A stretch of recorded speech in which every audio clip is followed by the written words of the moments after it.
Welcome to the Lady Landlords podcast, where we empower women to gain financial independence through real estate investing. I'm your host, Becky Nova, founder of Lady Landlords. If you're ready to buy, manage, and grow your real estate portfolio, then let's get started. Welcome back to this week's episode of the Lady Landlords podcast. I am your host, Becky Nova, the founder of Lady Landlords. So today we are bringing you one of our member spotlights. This is where we actually bring in an inspirational story from one of our very own members within our Lady Landlords community. So today we have Flavia Berry, who is joining us. So Flavia, thank you so much for your time. How are you today? I'm doing awesome. Thanks, Becky, for having me on. Super excited to be here. Always love talking shop about real estate. Yes.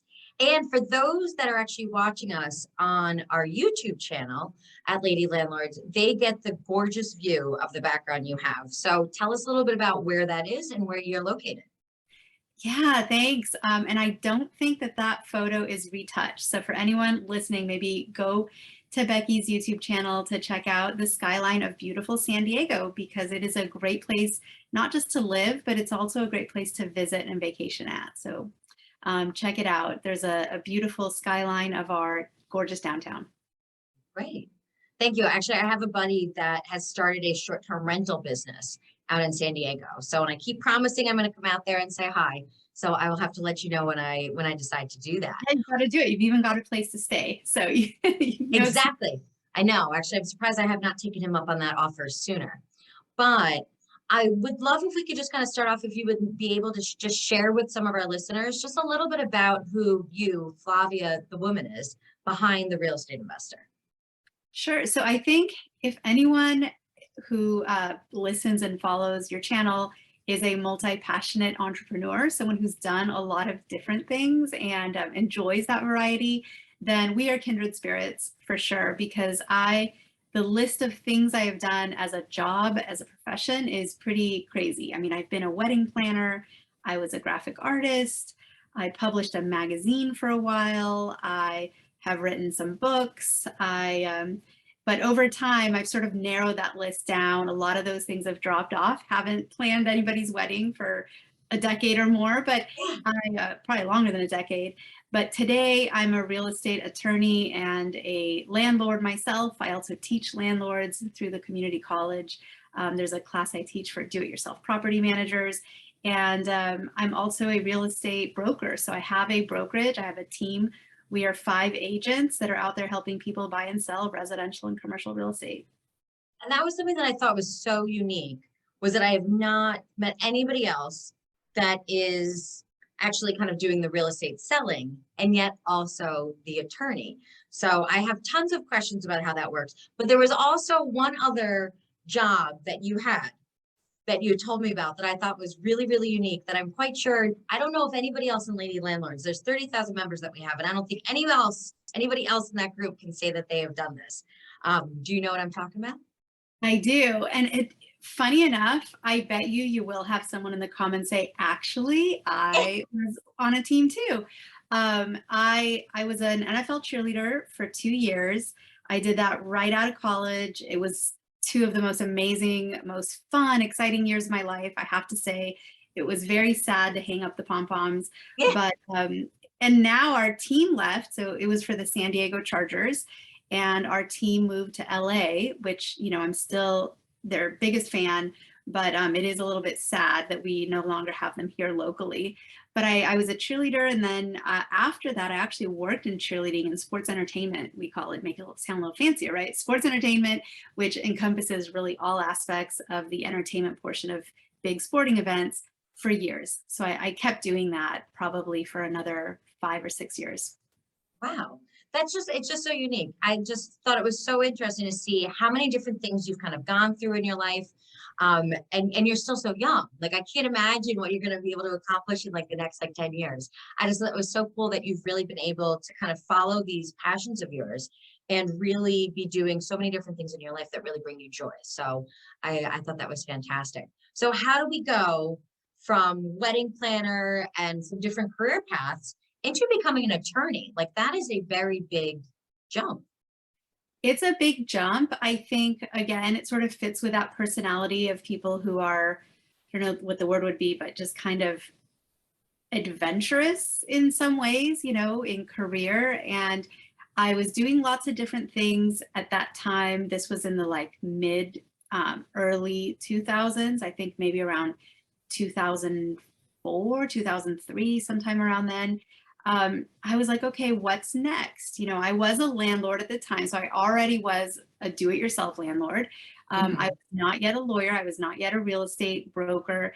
And I had some inspiration from my dad, who passed away many years ago. He was actually a real estate developer. So he was probably one of the sort of ways that kind of pointed my compass towards real estate. Just growing up, hearing about his big projects, seeing the photos, the before and afters. And I decided, he's always said I would make an amazing lawyer because I love to read, I love to write, and I like to negotiate. And he hired a lot of lawyers. So I'm like, he must know what he's talking about. And but we didn't really have a lot of lawyers that I knew personally. So tip to anyone considering law school is go talk to some lawyers first. I jumped in with this preconception of what I thought law would be. Turned out I was completely wrong. But the experience of going through law school, I ended up doing quite well. Graduated magna cum laude, was able to get into, actually one of the top 3 largest law firms in the world at that time. Ended up being a really great kickstart to all kinds of things. But for anyone considering it, go talk to a lawyer first. I think that's actually really good career advice, no matter what you're getting yourself into. I remember when I was younger, I always thought kind of picking a career path when I went to undergrad was just always really kind of scary, because it was like, well, what do the people in that job actually like do? And attorneys, 100%. And there are different things that you could do within law, but that's great career advice in general. Even for people that want to be a landlord, I think it's really important to even talk to other landlords and really get to kind of know what that was like. So how did you end up, you said that before you were an attorney, you actually already were a lady landlord. How did you end up getting that first property? So I owe so much to my friend. In college, I went to UCLA, so I was living up in Los Angeles, graduated, and kind of during that last year, my friend told me, one of the smartest things you can do is buy yourself a condo. Don't pay rent. Now you're going to be a grown up, you're an adult. You graduated, you are ready to start your life. If you can, go buy something. And I remember taking that advice to heart, because this is a person who's extremely successful, knows what they're doing. They were in their PhD program at the time. I was just an undergrad. So, they had a little bit more mileage and life experience. And he had a level of success where I was like, okay, if you tell me to do this, it makes sense. So I'm so glad. So for anyone out there that doesn't have a great mentor, Becky is your mentor, right? Listen to Becky. She's going to tell you, hey, every single person can benefit. Usually there's very few times where I've advised someone to stay a renter rather than trying to get into a property to buy. So I bought a little condo, 1 bedroom, 1 bath. I'm kind of weird with numbers, so I remember all the stats.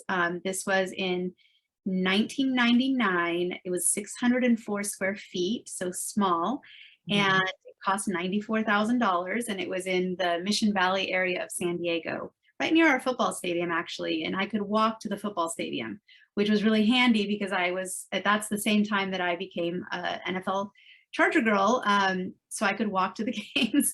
I was probably the closest one of the whole team to get to practice and games. And that was the start. So I bought that little teeny condo, lived in it for probably 2 years, 3 years, ended up selling it, leveraging the 1 bedroom condo into a 2 bedroom condo, and paying off some student loans at that time with some of the profit I made, and kind of went from there. I really think real estate can be a ladder where you just kind of climb each rung and grow as you go. And it's sort of like the shape of a triangle. I never want to say pyramid, right? Because then that sounds like pyramid scheme. It's not, but you start small sometimes and you can kind of grow from there. And that's why real estate is so beautiful. Maybe it's an upside down pyramid. Maybe we can kind of call that, right? Because you're kind of starting with like just a little bit at the bottom and just really kind of like growing out as we kind of go. So that's awesome. So you went from then, And it's interesting, me being on the other coast over here in New York, 600 square feet. I'm like, ooh, like that's a nice like space. Probably there's other people in the rest of America that are like, no, that's tiny. But for us, that's a sizable place. That's exactly what I would expect. So then you went from that to then your 2-bedroom. So was there ever a point where you thought about renting out that 1-bedroom condo, or that just wasn't an option? I did actually. I put it up for rent, and I remember that the applicants I got, it was just this horrible experience in a way. And I remember at the time thinking, hold on, maybe I don't want to be a landlord. Market's good right now. Let me just sell this condo instead of keeping it. And if I knew then what I know now, that whole renting out experience would have been completely different. And I probably would have held on to it as a rental. I'd love to still own that condo today. You know, I drive by it sometimes. It's still, you know, I live in San Diego still. It's my husband, we were together then. We weren't married yet, but he laughs. He's like, remember that place you had under the freeway? Because there are like 2 freeways that sort of connect right there by the stadium. And my condo, you know, you could kind of hear freeway noise from inside. You know how there's kind of black dust on your patio chair? That's actually like ground up tires from the freeway, you know, that float down. I'm like, are you sure it's not just dust? So, I mean, you know, you start small, you start where you can. I do want to say something, because everyone today is freaking out about interest rates. Just freaking out. I was a college graduate who didn't have a solid job yet. I was freelancing. And so I was considered what they call subprime borrower. I was a subprime borrower. Doesn't really have a job, hasn't had credit more than 2 years, you know. And so my first mortgage was for over 14%. Interest rate. Yeah, it was a 14% plus interest rate. And I'm sure it was an adjustable rate mortgage. I mean, I'd have to go back and dig up those papers to know for sure. But, you know, just like a terrible loan, what people would be like, oh, you should not borrow that. But you know what? It kicked off my real estate journey. I was able to afford those monthly payments, no problem. It worked, you know. So sometimes for people that are really scared to invest right now, thinking, oh no, interest rates have edged up, I'm being offered, you know, 5.5% or 6% or 7%, whatever it is, you know, be strategic about it. It's not always just about that number. There's so many factors involved. Correct. And that you said was back in 1999, right? Or somewhere in the 90s. Yeah. So right. It was 99. And interest rates back then, yeah, were different. So we're talking 20 odd years ago. The reason I bring that up is because there's just certain things within the real estate market that we don't have the control over, right? We cannot control what that interest rate necessarily is. We have to work, especially right now. Yes, they're rising, but that's just then a built-in cost, just as much as our taxes are, just as much as how much the property is going to cost. Find that you can negotiate a bit, but taxes you can't, homeowners insurance you can't. Those are just the factors that we have in play. So that's a standard. We have to work with that fixed number here. And then it's all the numbers around it that we can really then negotiate and kind of play with to still figure out where our deals are. And then once again, the fact that I wanted to highlight that was about 20 years ago was because there's so many people that are like, oh, well, we'll wait until the interest rates change. It's like, okay, well, you might be waiting for a while if that's your strategy. So just do know that if you're out there saying, okay, I'm going to wait for the interest rates to drop back down to 2s, good luck. I don't personally foresee that anytime soon. Definitely not in the next couple of years. So I think that's a really good point to share that. So thank you for mentioning what that interest rate is, because you're right. Everybody's freaking out now that they got the 5s and 6s, but 14 is still a long way to go from even where that is. So yeah. You went from that. So now, but what was great though, is that it was a great little starter property for you. Got your feet wet. It got to teach you about like the process of just buying and selling and whatever that was like for you. And then now you had a little bit of a larger apartment. So then was that this new condo that you bought? That's where you personally live though. You still didn't rent out yet. Right. That's where I personally lived, did not rent it out. And then I was still in that, this was a larger condo than the other one, but still, I remember if I can remember the square footage. This one was a 2-bedroom. So I think now I was up to like 900 square feet. Exactly, like 1,000 square feet. Woohoo. Yeah. There we go. Moving up in the world. And, you know, but really actually within like walking distance of the other one. And so it's still walking distance to that stadium. So living there is when I decided to go to law school. And I decided, with law school, you really have about zero life. You are studying, eating, drinking, sleeping. And when I say drink, I like to say just water, but you're like drowning in misery, right? Especially the first year. So again, anyone that wants to go to law school, talk to a lawyer, call me if you want, talk to a lawyer. That first year is grueling. People who are like, well, the first year law school, I'll also have this other job and do that. I'm like, oh gosh, you just got to focus. So I moved in with my mom just for the support of, someone to come home to. And remember, I said my dad passed away a long time ago, so she was living by herself at the time. She had a couple extra bedrooms, so I had my own room. We could eat dinner together. Parking in downtown where the law school was is absolutely horrible, even for students. There was no easy parking. So she would just drive me to school. It was so nice, for me, and we're best buds. In fact, she's a real estate agent in my brokerage today. We work together, like, oh, that's so cool. Super close. And she does all of our staging. She's very visual. So so I lived with her. So I rented out my place, but I didn't want to move all my furniture out, and I didn't know what to do with my furniture. So I rented it out furnished. So I was doing sort of Airbnb before the website existed. And I found sort of like a relocating business person. He rented it for like a 2-month stay for his new job he got, and he ended up liking it. So he stayed for like a year and a half, maybe 2 years. Oh, wow. Okay. So that's so funny that it was supposed to be 2 months, but all of a sudden that became 2 years. It was great. And because it was furnished, utilities included, I was able to charge premium rent. Nice.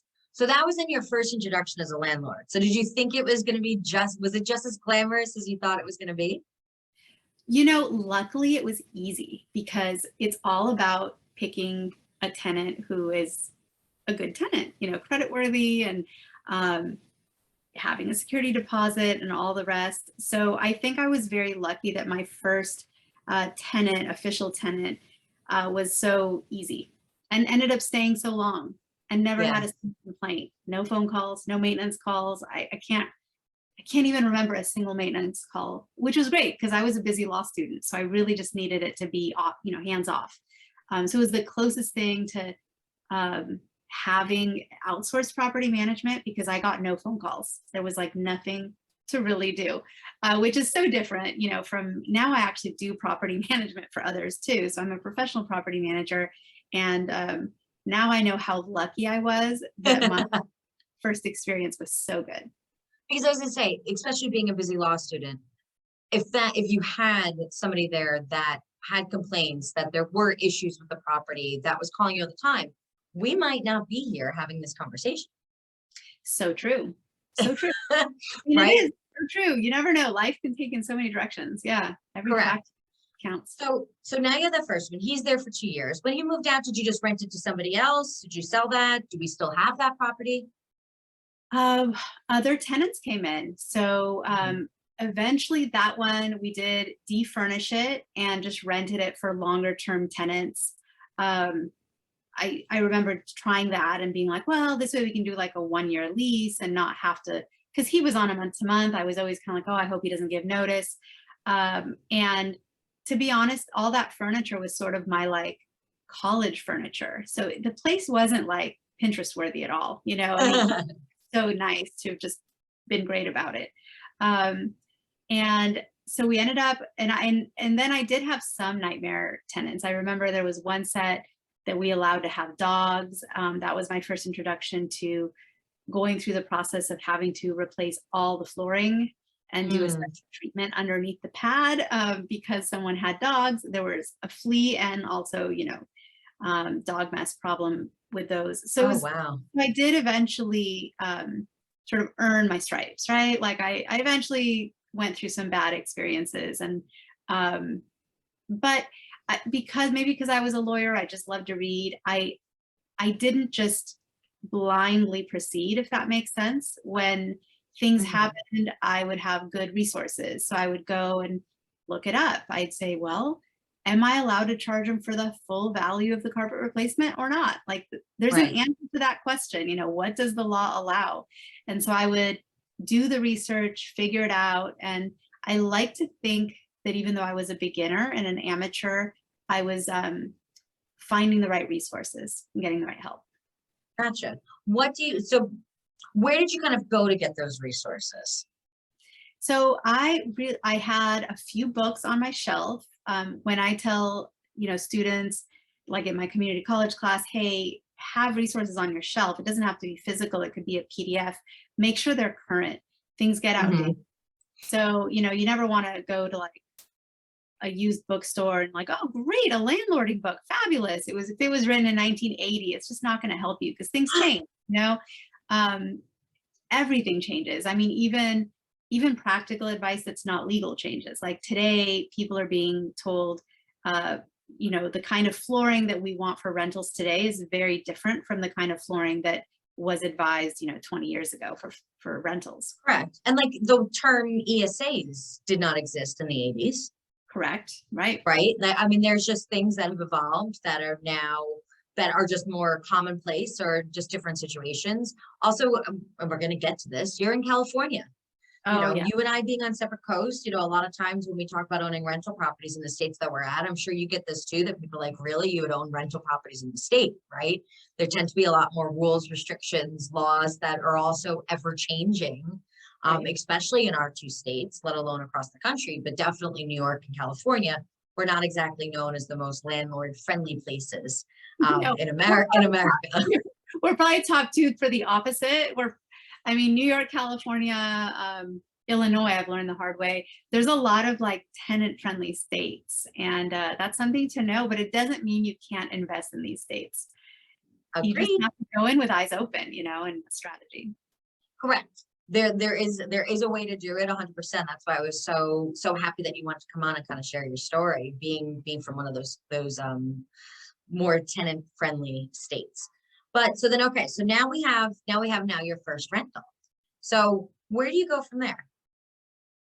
So we kept that rental for a while, but so now we're talking about sort of my rentals, right? My real estate. But at the time, my mother also had sort of climbed that real estate ladder in the way that we talked about, that she had a place she owned and then she sort of outgrew it, decided, hey, I need a bigger place.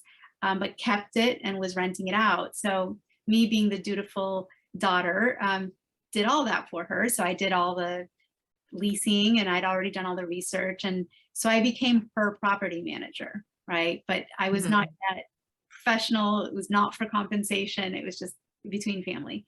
And my sister as well. And, so I actually did a lot more landlording than just for myself and my properties.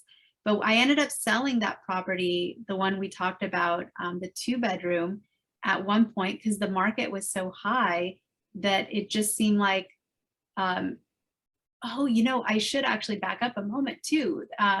When there's such a span of time, you kind of forget these things. I bought that property and then there was a crash. So this whole time that I was renting it, part of the reason I was the landlord is because the market had crashed in 2008. Gotcha. So then it really just wasn't a place for you to really be able to sell anyways. Oh no, it was worth half as much as I paid for it. So definitely not. It was worth half as much as I had paid for it in like 2004. Wow. That is a huge thing. So there was no way you had to rent it out. It just didn't make sense to sell. And I wasn't going to become one of the, victims of the foreclosure crisis. I mean, it was a really bad time and I suppose I could have walked away from it. But, even when the market crashed as far as home values, the rental market didn't crash. Interesting. So value was half, but the rent was the same. The rent didn't go down half. And I was still able to cover all of the carrying costs, the expenses for that property as a rental. So that's one of the reasons that I ended up keeping that rental all the way through when the economy picked back up. I actually didn't sell that one until 2018. Wow. So another 10 years later, really after the crash. That's really interesting to point out that the that the rental market stayed so strong, right?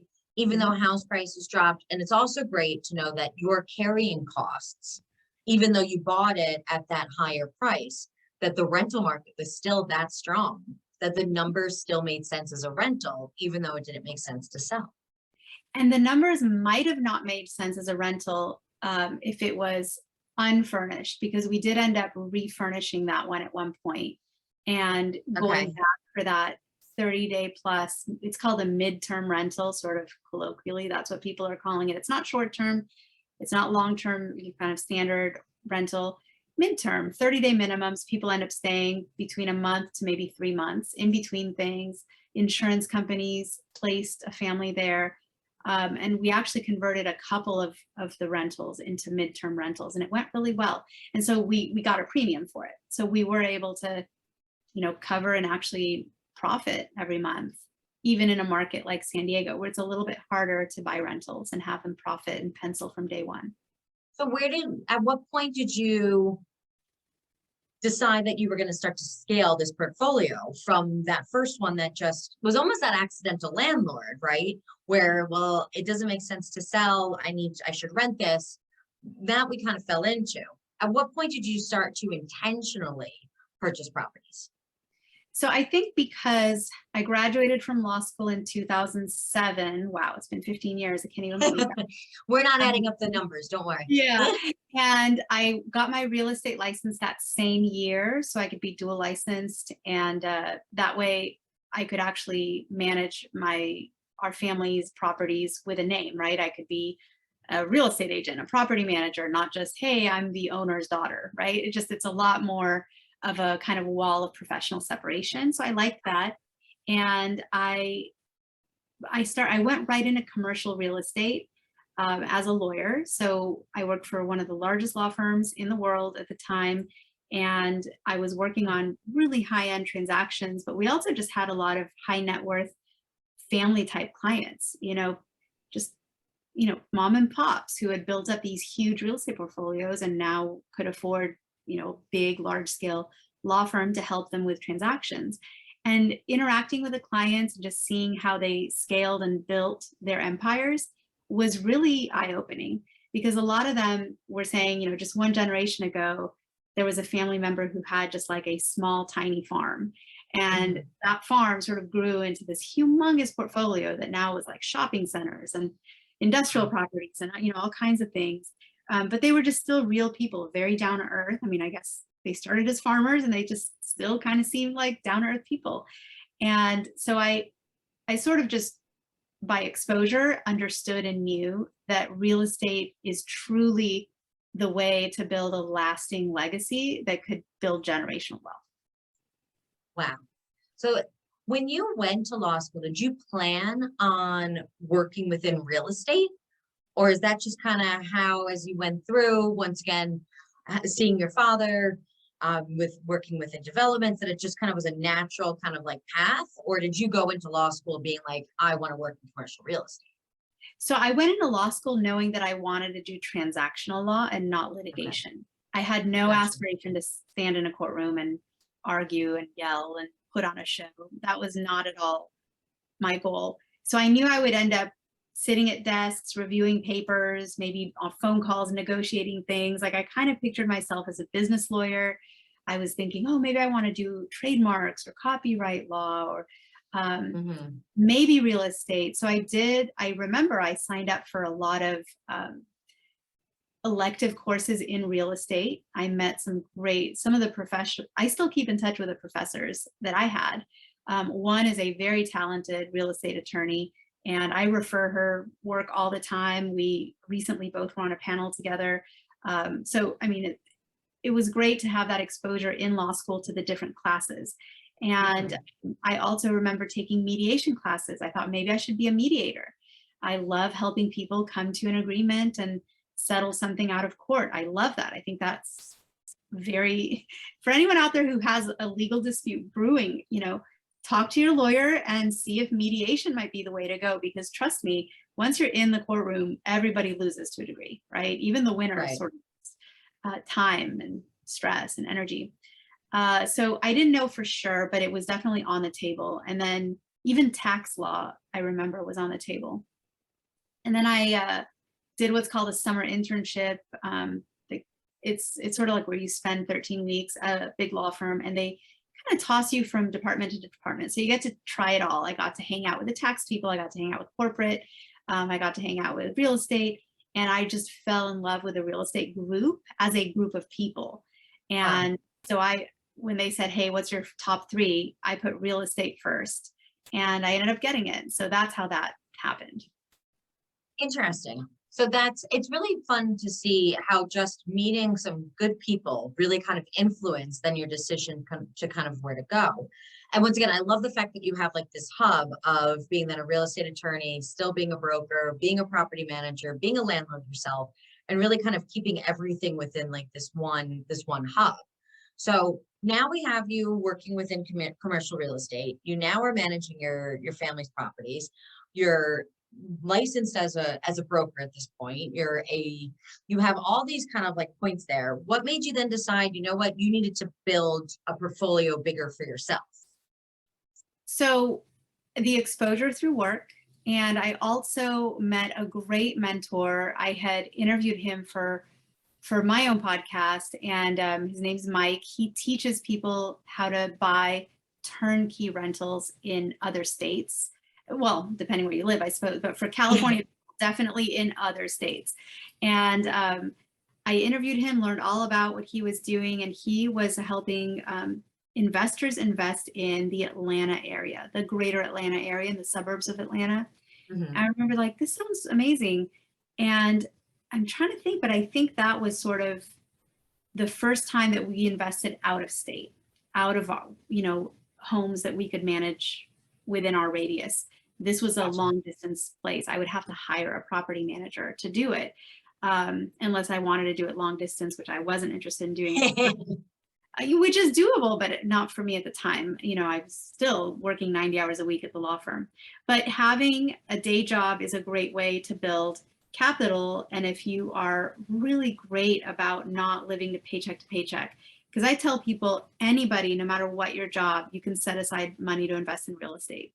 You just have to be disciplined, right? And put money aside. But obviously, the more you make in your day job, the quicker that you can ramp up and invest in real estate. And I did that. So we invested in some properties in Georgia through his program, actually. And then at one point decided, wow, picking a market for its desirability as a rental market is amazing. We started listening to the right podcasts and hanging out with the right circles of people who were investing, not just by default where they live, which is what a lot of people think they have to do so they can keep eyes on their property and their investment, but actually picking a place based on its economics, based on its desirability as a rental community. And we said, why don't we sell some of the San Diego properties and leverage those into some of these other properties in other states where the numbers just make more sense. And we thought the market was completely top of the market in California in 2018 because it felt really high. Prices recovered from the crash and had exceeded the previous highs, and things felt busy and it felt like a seller's market. We were wrong. Prices kept going up, but it's okay because we jumped laterally. So yeah, we could have hung here longer and made more gains, but we ended up jumping in what's called a 1031 exchange, a tax deferred exchange from the California properties. And when I say properties, I sold one of mine. My mother sold a couple. My sister sold one. So I think actually my mom sold 3 at the time. So we sold a few properties, and then as a family, so this was kind of fun, mother, sisters, the 3 of us kind of huddled and strategized on where to invest. And it's a 1031 exchange. Folks, if you do a 1031 exchange, get your stopwatch ready because there's a lot of timing issues. So never take that flippantly. You gotta work hard those first couple of weeks when you decide you want to do this, because you have to line everything up. And we did. And so I'll give you one sort of scenario. One property that was sold, one of them, was sold at a sale price of $333,000. Half of that was equity, half of that was debt that was paid off at closing. And to do a 1031 exchange, you have to replace it with property worth, in order to maximize the benefits, property worth the same or more, and it can be multiple properties. So we leveraged one property that, we took that 150,000 in equity that was at closing available in the 1031 qualified intermediary. It's a special escrow account. I think of it as an escrow. It's sitting there. That 150K went to fund 7 properties in different states all over the country.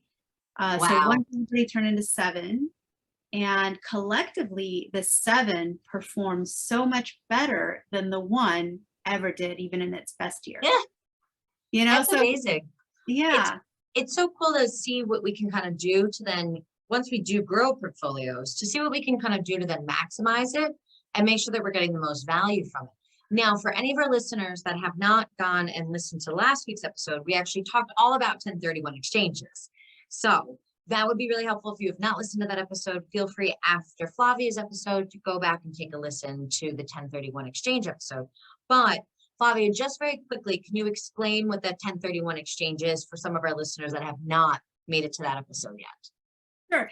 It's a 1031 exchange because it refers to a code section, 1031, in the tax code. So this is an IRS tax code.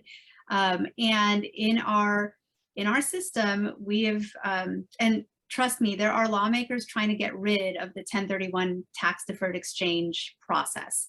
And it's like a tax strategy. A lot of people say, oh, so you don't pay tax. That's not exactly accurate. You end up deferring the tax, kind of kicking it down the road, but it's a great way not to owe tax today when you're selling a property where the tax burden might actually be a pretty big hit. So a way for you to sell, let's say, a property today for let's say $100,000, you're selling it. Let's say you would have owed $20,000 in tax. No one wants to pay $20,000 and write a check to the IRS. So instead of cashing out on your investment and paying the tax, you reinvest all of the proceeds, and you invest an equal amount of debt to match the debt that might have been paid off at closing into something new, a new real estate investment. It can be many.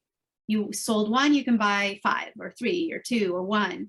You sold 5, you can roll them all up into one big purchase. I mean, there's a lot of ways you can kind of do matchy match. It doesn't have to be an exact match. It doesn't even have to be necessarily the same kind of real estate. You can sell a house and you can buy an office building. You can sell farmland and you can buy a shopping center. Lots of different ways to play it.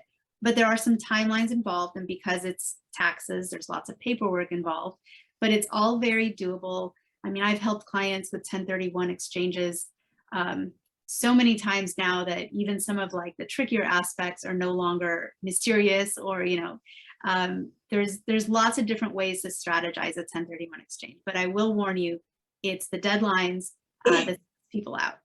Yes, 100%. You hear people all the time. I've seen this before where people are like, hey, I need to buy a property anywhere. Please just tell me about like a property that fits like these. And it usually has to deal with the amount of money that they have, that they need to reallocate those funds somewhere else.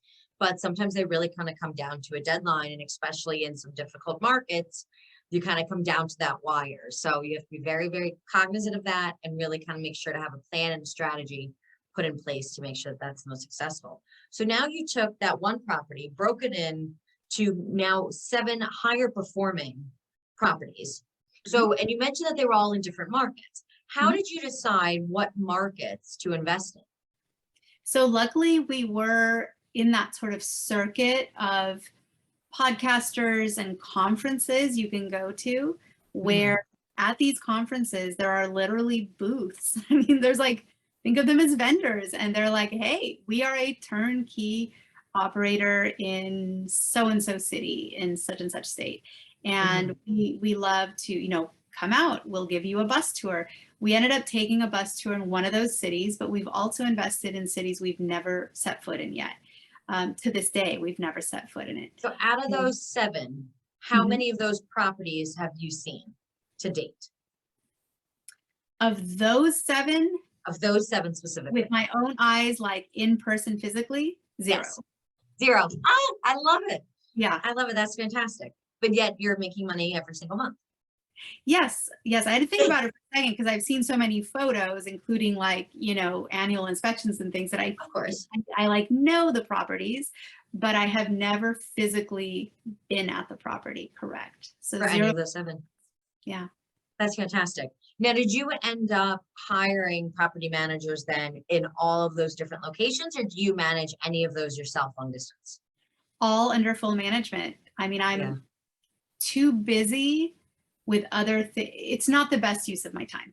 And Right. at some point, we all sort of figure out how to delegate and leverage and Mhm. find the best use of our time. But hour for hour, minute for minute, it's absolutely not worth it to me to be a long distance property manager. Could I do it? Of course. Yes. Absolutely. And I've helped people become long distance property managers. It's doable, but it's not for me at this point in my life. Right. And we all have to evaluate those things, right? I always kind of relate this to the idea of like cut up fruit, right? You can go to the grocery store and buy a watermelon, and it's much cheaper to get the whole thing. But what do you got to do? You have to take it home. You're going to spend half your afternoon trying to cut that up and try not to lose a finger. Or you can go to Whole Foods, buy some nice cut up watermelon, snap it open in the parking lot and start eating it, but you're going to be paying a premium for that, right? So it is kind of that balance of how we want to choose to use our time and choose our money, right? Mhm. And to every single person that's listening to this, we're all going to be in a different situation personally that's going to dictate which one of those 2 things is really kind of right for us. And once again, you manage other properties, just not those specific ones, right? Right. So but it sounds like then you ended up buying more properties in some of those same markets. Is that correct? Other markets, we even explored further in other markets, and Okay. even now ventured into buying redevelopment parcels and, even, and I don't do this, trust me, I don't want to get a million phone calls saying, oh, will you loan me money? But even hard money lending in very, very specific circumstances. But that's definitely not our main bread and butter whatsoever. So yes, no phone calls on that, please. Yeah. And yeah, we have a true short-term rental that one of the properties that we converted into true, like, rented by the night kind of short-term rental. Okay. People call them by the platform name. I don't do that because I don't want to be promoting any one specific platform. There's a couple platforms I'm not that happy with, just as companies, but in general, so that's been great. The properties we manage for other people, most of them are furnished as midterm rentals, which has been a really great market in San Diego specifically, because so many people come to San Diego for work assignments or for work from home. They become digital nomads and they come and stay for 3 months. We've had great luck with the furnished rentals here. That's fantastic. Once again, that's something that I might have to start looking into and kind of, I think everybody that listens to this podcast knows I do not like snow. I do not like New York during the winter, and then I am always escaping to somewhere warmer. So once again, San Diego is going to have to go on my short list there. But so at this point, with all your hands in so many different things, what are you most looking forward to growing in your real estate investment business through the rest of 2022? So we do have one exciting project that we have a parcel, and it's zoned to allow, basically we're looking at putting tiny homes and making like a tiny home community that can be short-term rentals. It can also be rented out to groups because it could be sort of a small scale event center, because if one group wanted to book out all of the tiny homes for their retreat, they could. And I just love the idea of creating an environment where people would want to bring their group, or it could be a small family reunion, something that would be like 20 people and under. So that's something we're exploring right now. And there's a lot of due diligence that goes into that, but luckily I'm a real estate lawyer. So talking to somebody and looking up, the codes and what we can do within certain zoning and all of that. It's actually fun for me. So I like that process a lot. And also, exploring the market of storage facilities. I think that is a really huge market, and that's very interesting to me. But I'm, busy helping people buy and sell homes here in San Diego. My team depends on me. I have a team, so I don't do all of that myself, but I do supervise every transaction. So Mhm. even if it's a client of one of my agents, I'm still involved on a supervisory level. And there's always things that come up. It's always a different day. There's always an adventure. I still do some of the open houses myself. I'm a people person. I like that aspect of that job. Sometimes people say, why don't you just be just a lawyer? Like, why are you still doing the agent stuff? I'm like, because being a lawyer is super boring. Like, it pays well. It's academically really interesting, and you do feel good flexing your brain. But at the same time, if that's all that I did, then that's going to take me back to 2008 when I was a full-time lawyer working 90 hours Mhm. at my desk, eating at my desk to try to not be behind. And that's not who I am at all these days. You need that balance, right? Like we can be right-brained and left-brained at the same time. So as much as we want to be the analytical and, like you said, flexing your brain and how important that is from the academia standpoint, you need to kind of get out and still be around people and be around life. And I think you've really been able to find a great balance. And really, once again, after the different professions that you've been in, to really be able to build this life where you can have such a great balance between the things that you're passionate about. One of the last questions that I'd like to ask you today is, I'm sure that there are people listening to this that are out in California or in some of the higher cost of living states, also states that are not exactly very landlord friendly, that are like, oh my God, investing in California, how can I even get started in that? Would you recommend for somebody to invest in a high cost of living area? And would you recommend somebody to invest in a state that is not exactly known for being very landlord friendly? So there is something to think about, and that is that some of these higher cost states like California, like New York, any of these are very cyclical. And so there is kind of a roller coaster of uh, pricing and values. And sometimes you make so much in appreciation in a state like California over time Mhm.